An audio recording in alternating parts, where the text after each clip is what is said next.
How to delete YouTube search history permanently on iPhone. Hello everyone. In this video, I will show you how to delete YouTube search history permanently on iPhone. First, open the YouTube app. Then, tap on You at the bottom right corner.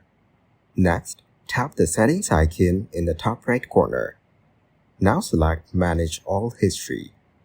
Here, tap on Delete and choose Delete All Time. Confirm your choice by tapping Delete again.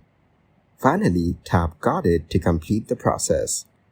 Your search history will now be deleted permanently. Thank you guys for watching this video. Hope you got some value. Make sure to like the video and subscribe to the channel to get notified of new videos.